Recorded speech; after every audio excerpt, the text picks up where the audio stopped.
Irons dans le livre de la Genèse, au chapitre 25, d'abord. Chapitre 25, les versets 27 et 28. Ses enfants grandirent, Ésaü devint un habile chasseur, un homme des champs, mais Jacob fut un homme tranquille qui restait sous les tentes. Isaac aimait Ésaü parce qu'il mangeait du gibier, et Rebecca aimait Jacob. Et maintenant nous lirons au chapitre 27. Chapitre 27. Début de ce chapitre. Isaac devenait vieux, et ses yeux s'étaient affaiblis au point qu'il ne voyait plus. Alors il appela Ésaü, son fils aîné, et lui dit « Mon fils !» Et lui répondit « Me voici !» Isaac dit « Voici donc, je suis vieux, je ne connais pas le jour de ma mort. Maintenant donc, je te prie, prends tes armes, ton carquois et ton arc, va dans les champs et chasse-moi du gibier. Fais-moi un mets comme j'aime, et apporte-le-moi à manger, afin que mon âme te bénisse avant que je meure. » Rebecca écouta ce qu'Isaac disait à Ésaü son fils. Et Ésaü s'en alla dans les champs pour chasser du gibier et pour le rapporter. Puis Rebecca dit à Jacob son fils, « Voici, j'ai entendu ton père qui parlait ainsi à Ésaü, ton frère, apporte-moi du gibier, fais-moi un mets que je mangerai, et je te bénirai devant l'Éternel avant ma mort. Maintenant, mon fils, écoute ma voix à l'égard de ce que je te commande. Va me prendre au troupeau 2 bons chevreaux. J'en ferai pour ton père un mets comme il aime, et tu le porteras à manger à ton père afin qu'il te bénisse avant sa mort. » Jacob répondit à sa mère, « Voici, Ésaü, mon frère, est velu, et je n'ai point de poil. Peut-être mon père me touchera-t-il, et je passerai à ses yeux pour un menteur, et je ferai venir sur moi la malédiction et non la bénédiction. » Sa mère lui dit, « Que cette malédiction, mon fils, retombe sur moi. Écoute seulement ma voix et va me les prendre. » Jacob alla les prendre et les apporta à sa mère, qui fit un mets comme son père aimait. Ensuite, Rebecca prit les vêtements d'Ésaü, son fils aîné, les plus beaux, qui se trouvaient à la maison, et elle les fit mettre à Jacob, son fils cadet. Elle couvrit ses mains de la peau des chevreaux et son cou qui était sans poil. Et elle plaça dans la main de Jacob, son fils, le mets et le pain qu'elle avait préparé. Il vint vers son père et dit, « Mon père !» Et Isaac dit, « Me voici, qui es-tu, mon fils ?» Jacob répondit à son père, « Je suis Ésaü, ton fils aîné. J'ai fait ce que tu m'as dit. Lève-toi, je te prie, assieds-toi et mange de mon gibier afin que ton âme me bénisse. » Isaac dit à son fils, « Et quoi? Tu en as déjà trouvé, mon fils ?» Et Jacob répondit, « C'est que l'Éternel, ton Dieu, l'a fait venir devant moi. » Isaac dit à Jacob, « Approche donc et que je te touche, mon fils, pour savoir si tu es mon fils Ésaü ou non. » Jacob s'approcha d'Isaac, son père qui le toucha, et dit, « La voix est la voix de Jacob, mais les mains sont les mains d'Ésaü. » Il ne le reconnut pas parce que ses mains étaient velues comme les mains d'Ésaü son frère, et il le bénit. Il dit, « C'est toi qui es mon fils Ésaü » et Jacob répondit, « C'est moi. » Isaac dit, « Serre-moi et que je mange du gibier de mon fils, afin que mon âme te bénisse. » Jacob le servit et il mangea, il lui apporta aussi du vin et il but. Alors Isaac son père lui dit, « Approche donc et baise-moi, mon fils. » Jacob s'approcha et le baisa. Isaac sentit l'odeur de ses vêtements, puis il le bénit. et dit, voici l'odeur de mon fils, qui est comme l'odeur d'un champ que l'Éternel a béni. Que Dieu te donne de la rosée du ciel et de la graisse de la terre, du blé et du vin en abondance, que des peuples te soient soumis et que des nations se prosternent devant toi. Sois le maître de tes frères et que les fils de ta mère se prosternent devant toi. Maudit soit quiconque te maudira et béni soit quiconque te bénira. Isaac avait fini de bénir Jacob, et Jacob avait à peine quitté son père Isaac, qu'Ésaü, son frère, revint de la chasse. Il fit aussi un mets qu'il porta à son père, et il dit à son père que mon père se lève et mange du gibier de son fils afin que ton âme me bénisse. Isaac, son père, lui dit, qui es-tu? Et il répondit, je suis ton fils aîné, Ésaü. Isaac fut saisi d'une violente émotion, et il dit, qui est donc celui qui a chassé du gibier et me l'a apporté? J'ai mangé de tout avant que tu vinsses, et je l'ai béni. Aussi sera-t-il béni? Lorsque Ésaü entendit les paroles de son père, il poussa de forts cris, pleins d'amertume, et il dit à son père, bénis-moi aussi, mon père.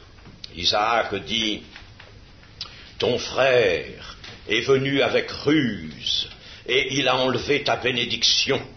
Ésaü dit, est-ce parce qu'on l'a appelé du nom de Jacob qu'il m'a supplanté 2 fois? Il a enlevé mon droit d'aînesse, et voici maintenant qu'il vient d'enlever ma bénédiction.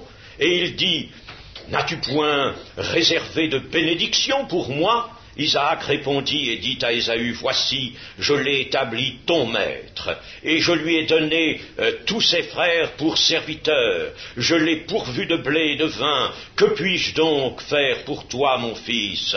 Ésaü dit à son père, n'as-tu que cette seule bénédiction, mon père? Bénis-moi aussi, mon père. Et Ésaü éleva la voix et pleura.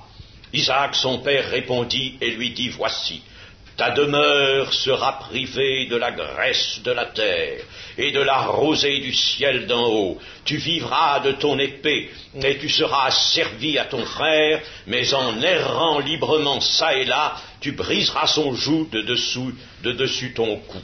Ésaü conçut de la haine contre Jacob à cause de la bénédiction dont son père l'avait béni, et Ésaü disait en son cœur, les jours du deuil de mon père vont approcher, et je tuerai Jacob mon frère.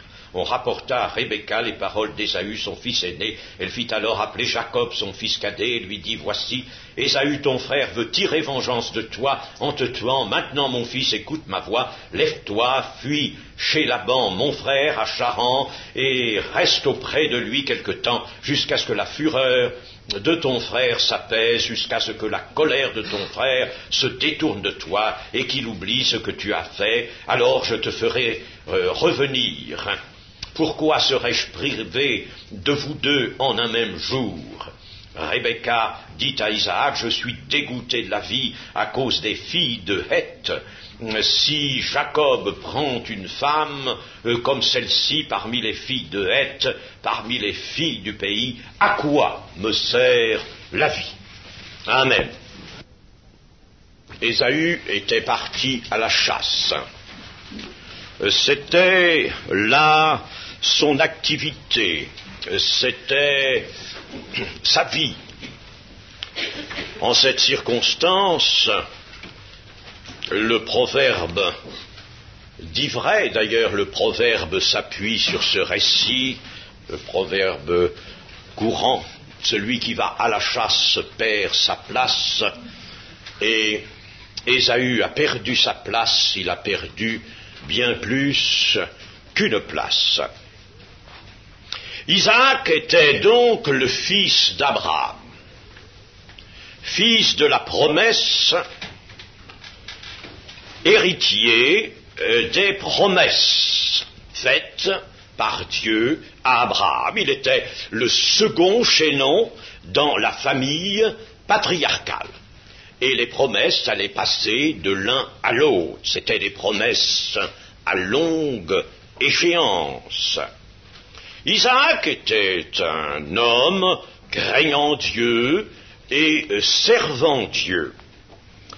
Et Dieu l'avait revêtu d'autorité comme son père Abraham, car il était l'élu de Dieu. Il avait le pouvoir de bénir ses fils et d'engager l'avenir avec la puissance d'un prophète de Dieu. Il traçait la voie par cette bénédiction qu'allait suivre la descendance d'Abraham. Et sa bénédiction prophétique devait embrasser tout le dessein de Dieu. Mais Isaac, quoique serviteur de Dieu, avait une faiblesse. Il aimait la venaison, le gibier. Il aimait le gibier. Quelqu'un dira, c'est pas mal d'aimer le gibier, c'est pas mal non plus d'aller à la chasse. Il y a un tas de choses que l'on dit comme ça, c'est pas mal de faire ceci, c'est pas péché de faire cela. Comme de telles réflexions sont dangereuses. Il ne s'agit pas de savoir si quelque chose est péché ou n'est pas péché, est bien ou est mal. Bien sûr, il faut le savoir, mais il y a souvent toute autre chose à considérer que cela. Il faut savoir s'il est bon de faire cela. Oui, il aimait le gibier, et c'est à cause de cela qu'il avait donné sa préférence à Ésaü, l'aîné des deux jumeaux. En effet, nous avons lu, Isaac aimait Ésaü parce qu'il mangeait du gibier.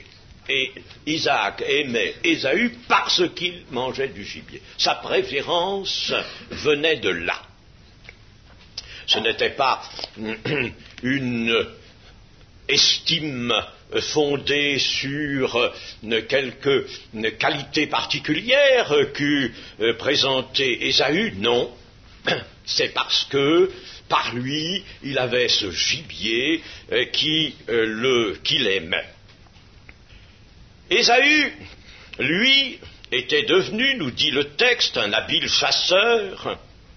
Aussi lui était-il aisé de satisfaire à la fois les deux préférences d'Isaac son père, la préférence gastronomique et aussi la faveur de l'affection paternelle. Moyennant un plat de gibier,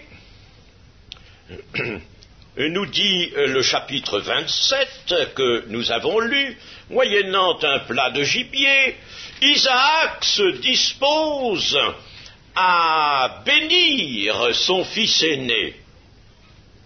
Et il se dispose donc à prononcer cette bénédiction qu'il devra prononcer, qu'il pourra prononcer par la puissance de l'Esprit de Dieu, et il va ainsi être un intermédiaire entre ce Fils et Dieu. Et pour faire cette chose, pour accomplir cet acte si pesant de conséquences, Isaac se laisse guider par son estomac et par sa préférence envers Ésaü, seul capable de satisfaire son penchant pour le gibier. Triste voie, triste moyen. Isaac, serviteur de Dieu, lui, va se servir d'un précieux dépôt qu'il a, le pouvoir de bénir, il va en disposer selon son estomac et selon une satisfaction gastronomique que ce fils est capable de satisfaire. Et c'est avec cela qu'il va orienter l'avenir des desseins de Dieu, car, chers amis, si nous connaissons bien notre Bible et si nous y attachons notre foi, le sérieux de notre foi, eh bien, nous voyons que là se préparent les desseins de Dieu. C'est à partir d'Abraham qui est un point de départ. C'est à partir de cet homme que Dieu a choisi, lui seul, que les desseins de Dieu vont se dérouler. Les desseins qui comprennent le salut de tant d'hommes, qui comprennent la venue sur terre du Sauveur, de Jésus-Christ, qui comprennent l'Église, la postérité d'Abraham, la postérité élue en Isaac, nous dit Paul, cette postérité élue en Isaac, c'est l'Église. Et tout ce que l'Église va faire, tout ce qu'elle va être, tout ce que Dieu a de projets, de desseins pour l'Église, tout cela est contenu dans les promesses faites à Abraham et transmises à Isaac. Et Isaac va orienter l'accomplissement de ces promesses, comment? Selon une satisfaction charnelle. Il va les orienter ainsi. Il ne consulte pas Dieu. Il consulte simplement son estomac. Or, Dieu, lui, ne préfère pas Ésaü, il préfère Jacob. Et le prophète nous dit, Dieu, ou j'ai, parlant pour Dieu, j'ai haï Ésaü. Et j'ai aimé Jacob. Dieu préfère Jacob. Il a ses raisons. Ésaü est un indifférent, une sorte de dilettante. Il épouse d'abord des femmes cananéennes, c'est-à-dire en dehors de la descendance de Sem. Il troque ensuite son droit d'aînesse contre un plat de lentilles. Personne ne l'avait obligé. Certes, Jacob lui avait fait cette proposition, mais il pouvait la refuser. Mais, peu lui chaud. Comme il le dit, un jour, je mourrai. Il mourra un jour. Alors, les promesses qui sont à si longue échéance, les promesses faites déjà à son grand-père Abraham, ces promesses, elles ne se sont pas accomplies. Rien ne s'est accompli. Où est le pays que l'Éternel a parlé de donner à Abraham et à sa postérité? Où est-il? Il n'est pas là. On ne l'a pas, ce pays. Alors, moi, je vais mourir. Mon grand-père est mort. Mon père est sur le point de mourir. Moi, je mourrai aussi un jour. Alors, prenons ce qui est immédiat. Prenons ce qui nous satisfait dans le moment.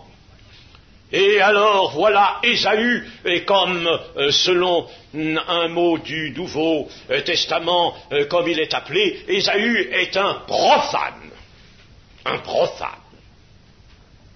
qui méprise, non pas seulement le droit d'aînesse, mais qui méprise les desseins de Dieu, les promesses de Dieu. Elles ne l'intéressent pas. Elles sont pour un futur.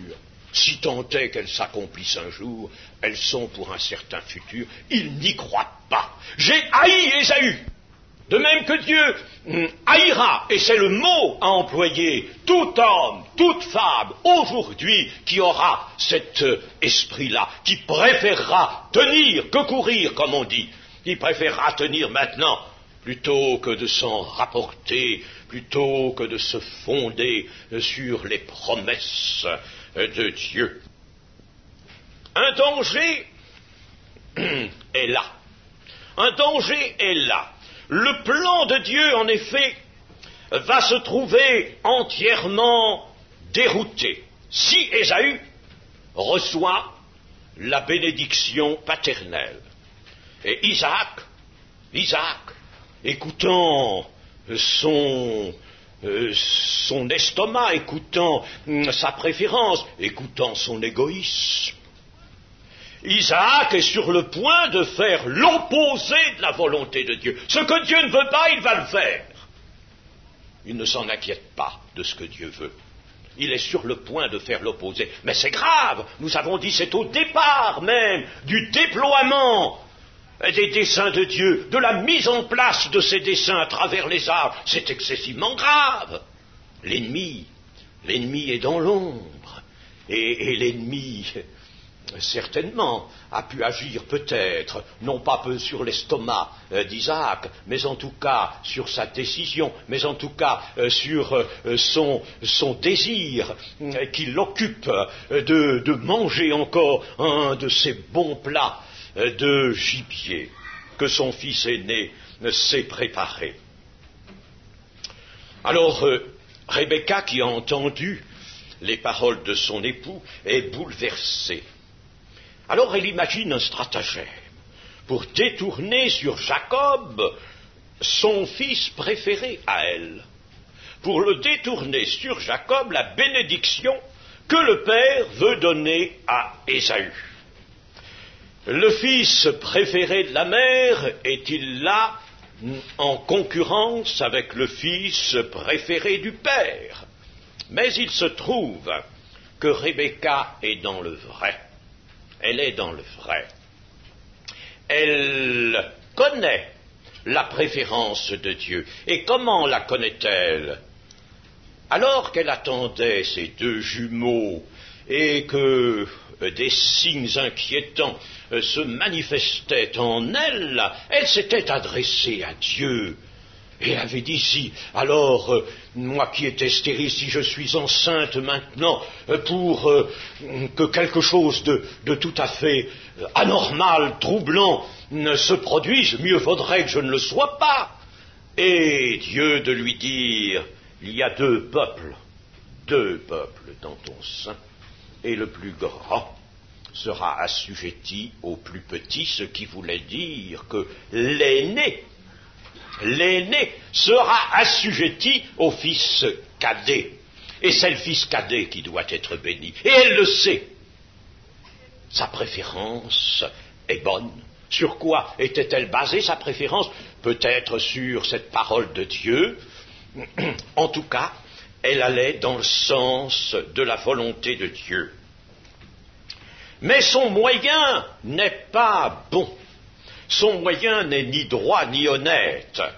Et Jacob va exécuter fidèlement le plan de sa mère et entrer dans cette terrible ruse. Malgré quelques doutes dans l'esprit d'Isaac, qui prend des précautions, il entend plutôt la voix de Jacob, alors il veut toucher. Ce qui caractérise l'aîné, c'est ce poil qu'il a partout. Alors il touche, ah oui, c'est bien cela. Il sent même les habits de son fils aîné, bien sûr. Rebecca a revêtu Jacob des habits de son frère. Alors malgré ces quelques doutes, Isaac prononce la bénédiction irrévocable. Il la prononce et la prononce sur Jacob. Certes, la ruse est bien jouée, le mensonge est gros. Nous lisons par exemple ceci dans le verset 16. Elle couvrit ses mains de la peau des chevreaux et son cou qui était sans poil, et elle plaça dans la main de Jacob son fils le mets et le pain qu'elle avait préparé. Des peaux de chevreaux sur les mains pour que Isaac s'y trompe, lui qui est aveugle, c'est quand même une ruse dont l'habileté va loin. Et puis, au verset 20, Isaac s'étonne que son fils, il croit que c'est Ésaü, il s'étonne que son fils ait déjà trouvé. En si peu de temps, il a déjà pu tuer du gibier, faire semer, et il l'apporte maintenant. Et Jacob répondit, c'est là que le mensonge véritablement prend un tour abominable. c'est que l'Éternel ton Dieu l'a fait venir devant moi. Il imagine l'intervention de Dieu, il la prétend. Dieu a fait venir le gibier devant lui, c'est pourquoi il a mis si peu de temps à aller revenir de la chasse. Donc, il y a un mensonge qui va loin, qui pénètre vraiment dans ce qui vraiment est indigne. Mais tout se dévoile. Voici qu'Ésaü revient de la chasse et il va voir son père. Il a préparé, lui, alors l'authentique gibier. Et il vient présenter son mets à son père, Isaac. Mais son père s'étonne. Il vient déjà de bénir son fils. Qui donc a-t-il béni ainsi ? Et tout se dévoile, alors Ésaü crie et pleure de dépit. Son frère Jacob veut dire le supplanteur, lui a déjà l'a supplanté une fois en lui prenant son droit d'aînesse, et voici qu'il le supplante une seconde fois en lui ravissant la bénédiction qui devait lui être destinée en tant qu'aîné. Ensuite, Isaac veut malgré tout céder aux instances d'Ésaü son fils et le bénir, mais nous avons vu comment il le bénissait. Ta demeure sera privée de la graisse de la terre et de la rosée du ciel d'en haut. Tu vivras de ton épée et tu seras asservi à ton frère. Est-ce une bénédiction? Ça, c'est plutôt non pas une malédiction, mais enfin, c'est une parole qui n'est pas agréable, qui est sévère, et qui est le contraire de la véritable bénédiction. Il n'y aura pas donc de bénédiction sur Ésaü. Et ça nous fait penser un peu à Balaam qui voulait maudire et qui est obligé de bénir. Et ici, Isaac, voulant malgré tout bénir Ésaü, qui insiste, il ne peut que lui annoncer des jours difficiles pour lui et pour sa descendance. Et puis enfin, disons ceci, c'est que les choses, évidemment, auront des conséquences, cette ruse, ce mensonge vont entraîner des conséquences, et ces conséquences tout de suite se font jour. Ésaü conçoit pour son frère Jacob une haine implacable qu'il ne pourra assouvir que dans le meurtre de son frère. Alors, nous avons de tout cela à tirer des leçons, bien sûr. L'Écriture nous est donnée pour cela.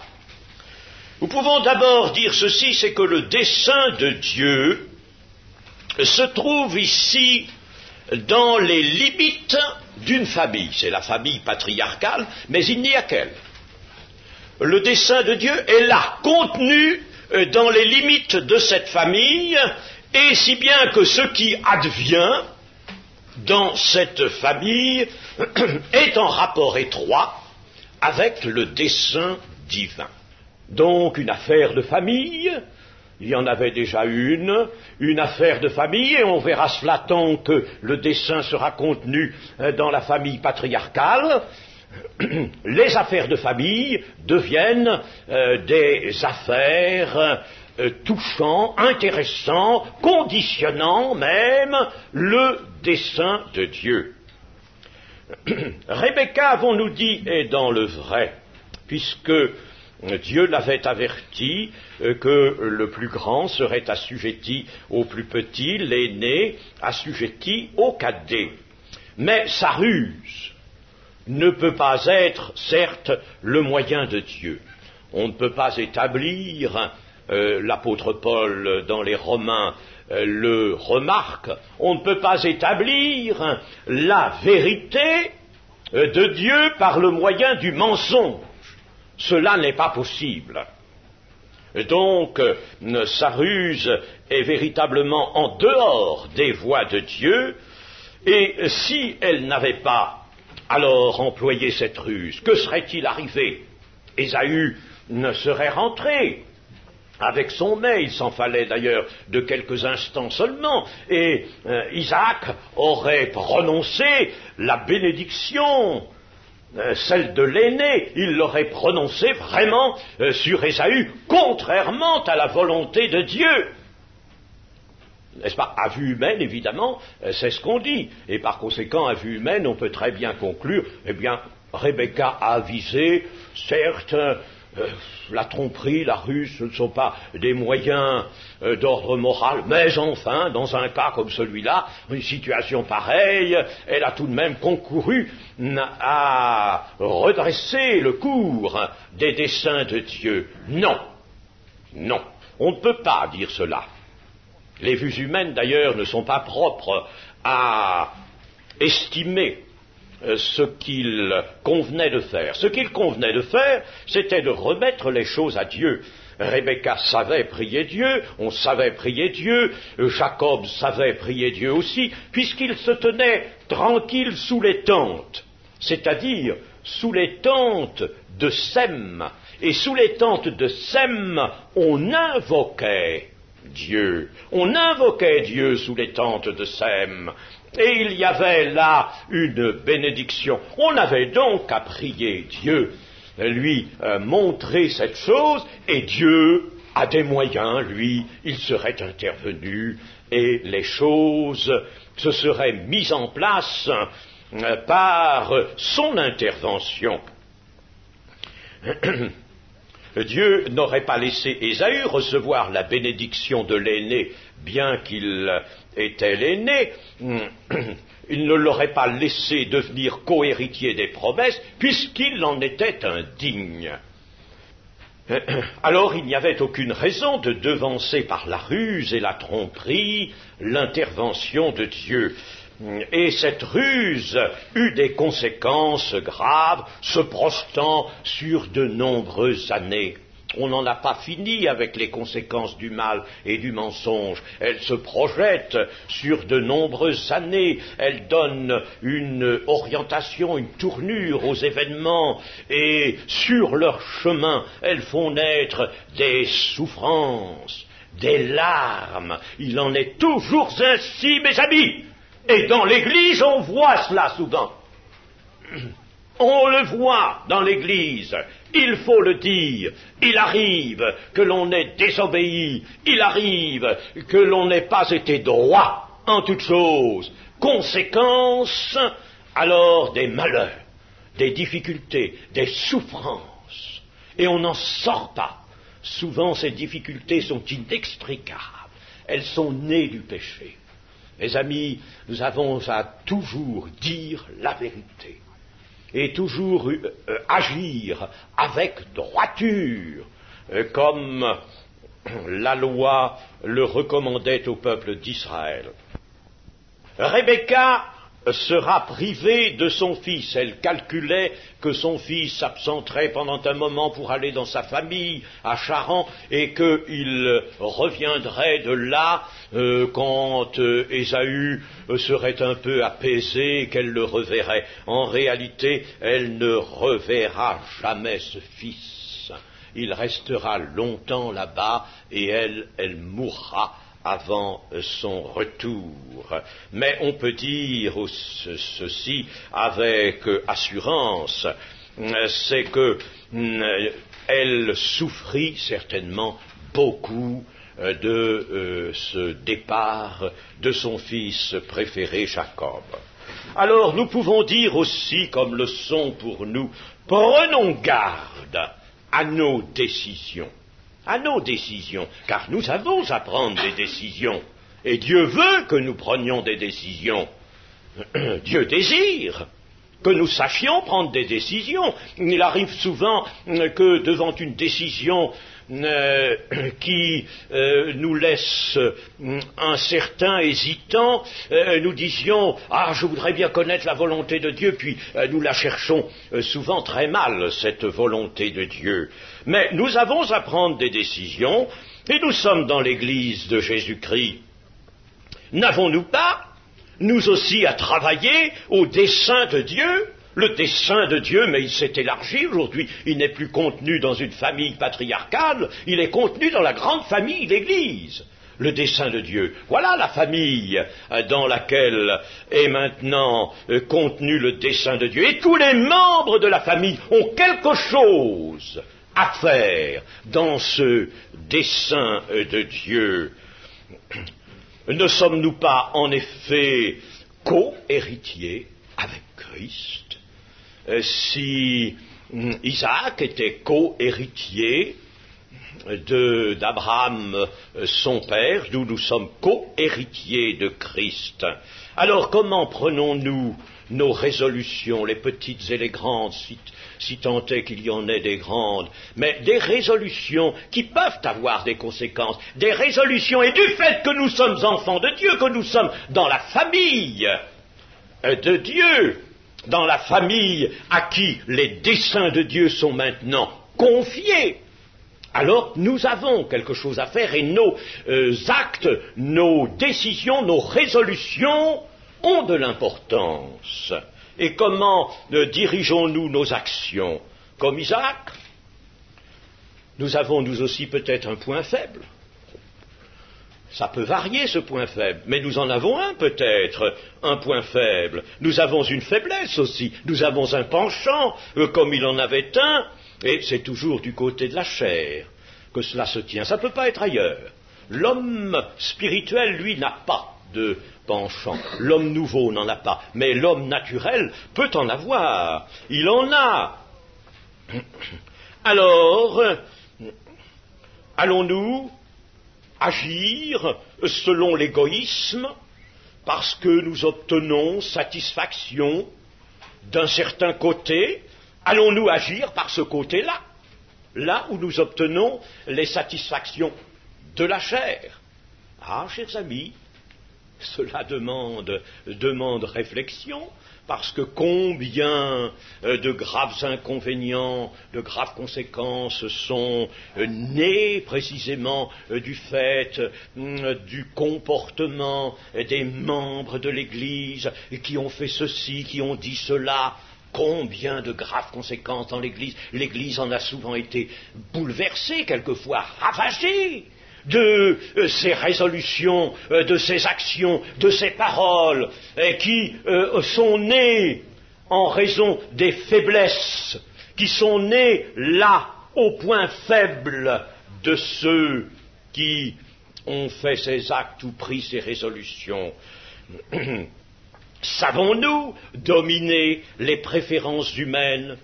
Ces préférences humaines ne peuvent que contrecarrer le plan de Dieu, contrecarrer la volonté de Dieu. Alors il faut prendre garde, et souvent dans l'Écriture, nous avons cela, prenez garde, prenez garde, prenez garde à vous-même, prenez garde à vous-même, parce que vous pourriez, en vous égarant, égarer aussi l'Église. Tout cela est à considérer. Isaac était un homme de Dieu, et il a failli contrecarrer le dessein de Dieu. Cela ne s'est pas fait, bien sûr, on a devancé l'intervention de Dieu, mais on l'a fait par des moyens impurs, et alors il s'en est suivi des conséquences désastreuses dans la famille patriarcale. Alors là, il y a, vous voyez, un imbroglio, véritable imbroglio. On veut travailler au dessein de Dieu, on travaille par des moyens mauvais, impurs, et alors on fait intervenir des conséquences fâcheuses, et cependant le dessein de Dieu doit continuer sa marche, et on finit par ne plus y voir clair dans tout ça. Mais soyez persuadés que dans l'Église, le dessein de Dieu continue sa marche. Et c'est ainsi que l'Écriture, le Nouveau Testament, nous dit de hâter le jour de Christ. Et comment pouvons-nous le hâter? Par de la sagesse, soyez circonspects, ne soyez pas inconséquents, sachez quelle est la volonté de Dieu, la volonté de votre Dieu en toutes choses. Ayez du discernement. C'est tout cela qu'il faut dans l'Église pour travailler à l'avancement du règne de Dieu. L'avancement du règne de Dieu, c'est l'avancement de ses desseins. Soyons donc spirituels, ne permettons pas à l'âme, parce que Isaac, lui, il le dit d'ailleurs, il veut se régaler avant de prononcer sa bénédiction sur son fils, il veut d'abord se régaler. Et puis quand il se sera bien régalé, dit-il, alors mon âme te bénira. Mais c'est pas l'âme qui devait bénir, c'était l'esprit, c'était la fidélité, c'était la connaissance de la volonté de Dieu qui devait déterminer la bénédiction d'Isaac. Alors, je pense, mes amis, qu'au cours de cette retraite qui s'achève aujourd'hui, cette retraite de 16 jours, je pense, vous qui l'avez suivi, que vous avez recueilli des enseignements, des notions. Votre cœur, surtout, a recueilli la pensée du Seigneur, et je crois que vous vous servirez maintenant mieux. Vous vous servirez avec un véritable amour, avec fidélité de votre privilège d'enfant de Dieu, et que vous saurez vous conduire dans l'Église, qui est la colonne et l'appui de la vérité, avec sagesse et avec circonspection, pour hâter le jour de l'Éternel. Amen.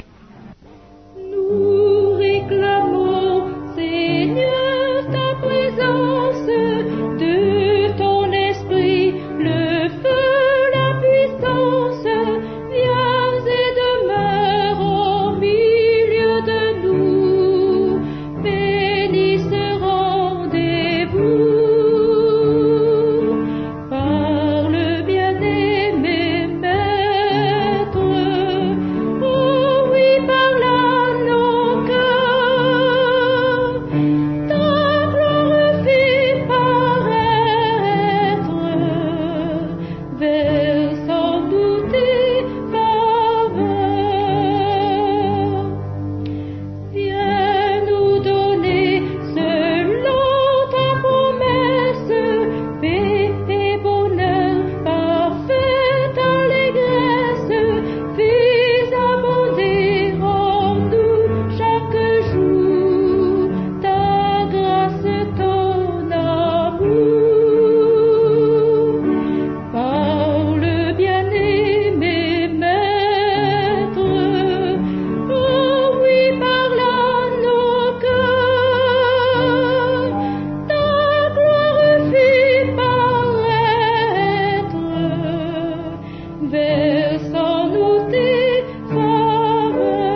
reçu du Seigneur ce que je vous ai enseigné, c'est que le Seigneur Jésus, dans la nuit où il fut livré, prit du pain, et après avoir rendu grâce, le rompit et dit, « Ceci est mon corps, qui est rompu pour vous.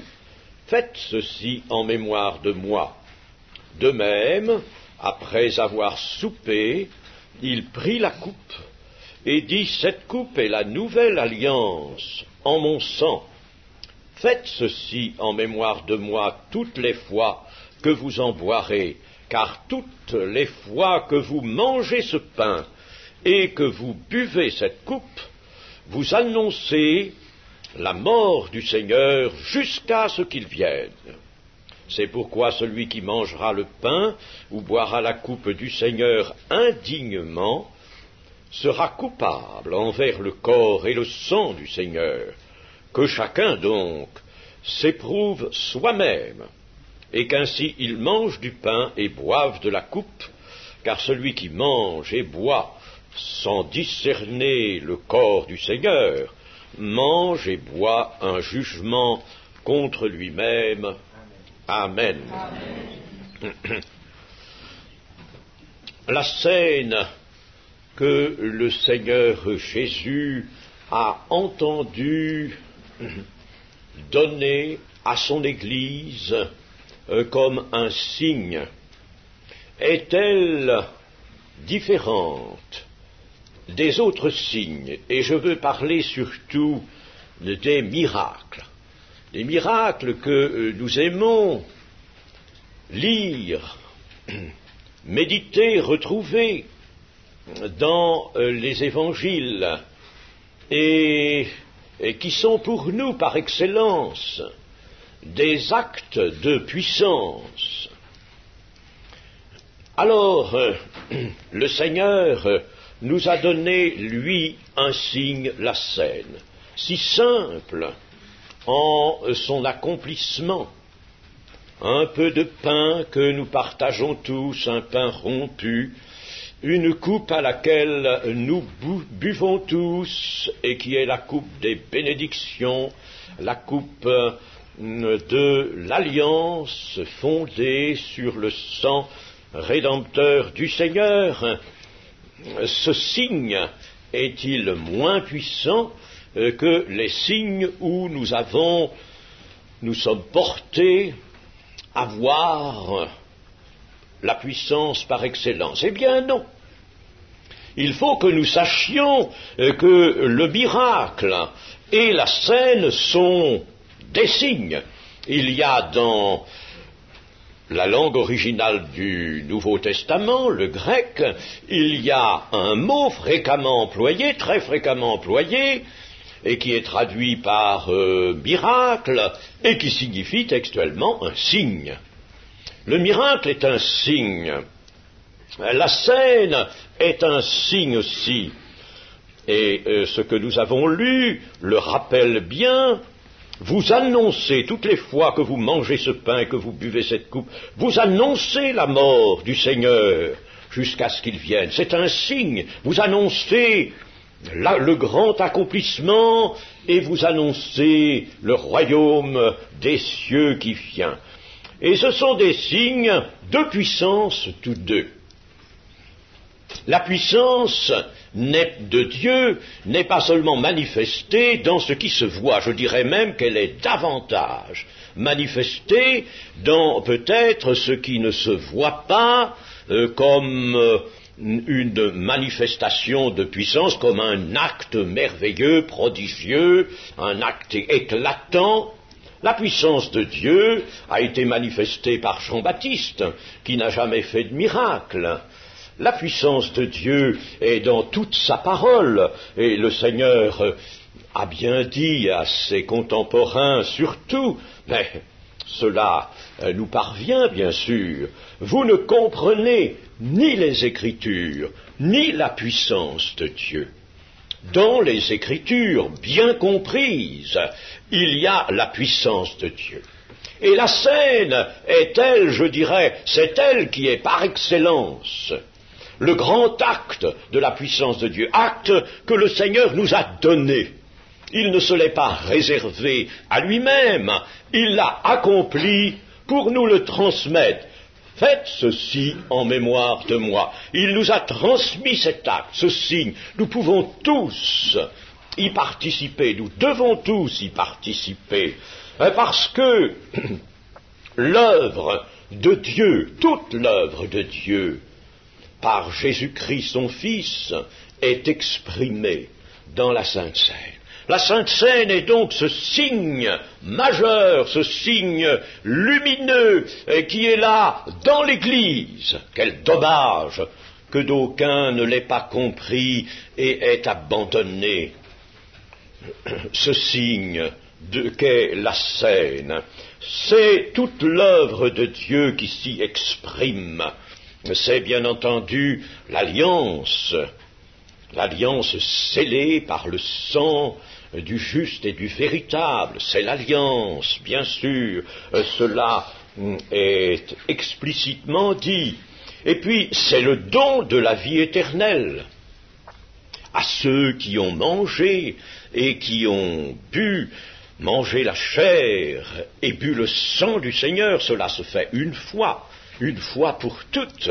Ceux qui ont vraiment mangé le sang et mangé la chair et bu le sang du Seigneur, mangé le pain de vie, eh bien, ceux-là ont le don de la vie éternelle, et la Sainte Seine le proclame. Elle proclame aussi la communion, car il y a un seul pain, une seule coupe pour tous, et de participer à ce pain rompu, de participer à cette coupe, cela se fait bien sûr dans le cadre de l'église locale, mais chaque église locale doit faire cela, et nous le faisons par conséquent tous. Et cela signifie que nous sommes tous unis par le lien de l'Esprit, tous unis dans cette œuvre puissante de Dieu qui est allé nous chercher dans notre malheur, dans notre misère, pour nous blanchir, nous purifier, nous régénérer. C'est l'œuvre puissante par excellence, la communion le manifeste, nous sommes dans la communion. Il y a un seul Dieu, un seul Seigneur, un seul baptême, un seul esprit et une seule espérance. Et nous partageons cela, nous partageons le don de la vie éternelle et par conséquent nous sommes unis par le lien de l'esprit dans la communion. Et puis la Sainte Seine exprime aussi que l'Église est bien le corps de Christ, discerner le corps du Seigneur, comme nous le dit l'apôtre Paul, là, discerner le corps du Seigneur. C'est non seulement discerner que le corps physique du Seigneur a été brisé, a été meurtri pour que nous obtenions rédemption, mais c'est exprimé aussi que maintenant le corps du Seigneur est là sur la terre, précisément dans la réunion de tous ceux qui lui appartiennent, qui ont été sanctifiés, le corps du Seigneur est là. Et la Sainte Seine exprime que l'Église est le corps de Christ. L'Église n'est pas unie autrement et pour une autre cause que le don du corps de Christ. Christ a donné son corps, comme dit l'Épître aux Hébreux. Et la Sainte Seine exprime aussi la résurrection certaine. Celui qui croit en moi, je le ressusciterai au dernier jour. C'est la certitude de la résurrection que nous exprimons. Et puis, c'est la certitude aussi du festin des noces de l'agneau. Tout cela est exprimé dans la Seine. Et nous comprenons que Ce signe suffit à tout. Nous comprenons qu'il soit resté unique. Le baptême, lui, est pour exprimer l'entrée de quelqu'un dans le corps de Christ. Mais lorsqu'on est entré dans l'Église, dans le corps de Christ, un seul signe, un signe unique suffit pour exprimer le tout, toutes ces choses. Il est là le flambeau, en quelque sorte le flambeau que le Seigneur a donné à son Église. Alors, chers amis, toutes ces pensées-là doivent être en nous. Discerner le corps de Christ, c'est bien discerner l'alliance, c'est bien discerner la communion, c'est bien discerner l'Église en ce qu'elle est vraiment, c'est discerner la présence de Christ en esprit dans chacun de nous, dans son Église, c'est discerner que le festin vient, que Christ mangera et boira avec tous ses rachetés dans le royaume de Dieu. Lorsqu'il sera venu, c'est exprimé par conséquent la résurrection. Toutes ces choses donc sont là exprimées par ce signe unique. Et nous voyons combien il est central dans ce qui est demandé à l'Église. Faites ceci en mémoire de moi. Faites ceci toutes les fois que vous en boirez, toutes les fois que vous vous assemblerez pour louer le Seigneur, faites ceci en mémoire de moi. Alors là, vous exprimez toute l'œuvre de Dieu. Vous exprimez l'œuvre dans laquelle vous êtes vous-même inclus. Le Seigneur vous a inclus dans son alliance, dans son œuvre. Vous exprimez que vous y êtes. La communion réalisée, c'est cela. Chaque membre de l'Église est inclus dans le grand dessein, dans le plan de Dieu et emporté vers la vie éternelle, à cause de la mort expiatoire du Seigneur. Voilà la scène, voilà la sainte scène. Et vous voyez comme c'est grand, c'est simple dans l'extérieur. Et le Seigneur a voulu que ce fût en effet dépouillé, simple, très dépouillé. Comme il veut maintenant que dans l'Église tout soit dépouillé du côté de ce qui est concret. Adorons le Seigneur en faisant cela. Amen.